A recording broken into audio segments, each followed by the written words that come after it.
ప్రళయజలాలు సృష్టిని ముంచిన తర్వాత మహావిష్ణువు మత్స్య రూపంలో రక్షణ ఇచ్చాడు. కానీ సృష్టి ఆగిపోలేదు. కొత్త యుగం ప్రారంభమయ్యే సమయం వచ్చింది. ఆ యుగంలో సముద్రం మరోసారి కేంద్ర బిందువు అయింది. ఈసారి అమృతం కోసం.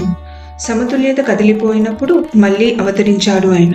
పర్వతాన్ని మోసే స్థిరతగా, కూర్మావతారంగా. అప్పుడు దేవతలు తమ శక్తిని కోల్పోయారు. అమృతం లేక వారు బలహీనమయ్యారు. అప్పుడు మహావిష్ణువు వారికి ఉపదేశం ఇచ్చాడు. క్షీరసాగరాన్ని మదించండి, అమృతం దానిలో నుంచి పుట్టుకొస్తుంది. దేవతలు అసురులతో కలిసి మందర పర్వతాన్ని మదనదండంగా, వాసుకి నాగరాజును తాడుగా చేసుకున్నారు. కానీ కొద్దిసేపటికే పర్వతం సముద్రంలో మునిగిపోయింది. ఎందుకంటే దానికి ఆధారం లేదు. ఆ క్షణంలో సృష్టి నిలిచిపోయింది. అప్పుడు ప్రత్యక్షమయ్యాడు మహావిష్ణువు. ఒక మహాకూర్మము దివ్య తాబేలు రూపంలో. తన వెన్నుపైన పర్వతాన్ని మోసి తన శరీరం స్థిరంగా నిలబెట్టాడు. అలా మళ్ళీ సముద్ర మదనం ప్రారంభమైంది. మదనం నుండి లక్ష్మీదేవి, చంద్రుడు, హలాహల విషం మరియు చివరికి అమృతం వెలువడ్డాయి. దేవతలు అమృతాన్ని పొందారు.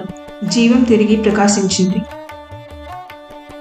కూర్మావతారం మనకు నేర్పేది ఇదే. ప్రపంచం కదులుతూ ఉండవచ్చు, కానీ మనసు మాత్రం స్థిరంగా ఉండాలి. సముద్ర మదనం లాంటిదే జీవితం. కానీ ఆ మదనానికి ఆధారం అయ్యేది విష్ణువు లాంటి మన అంతర్గత స్థిరత.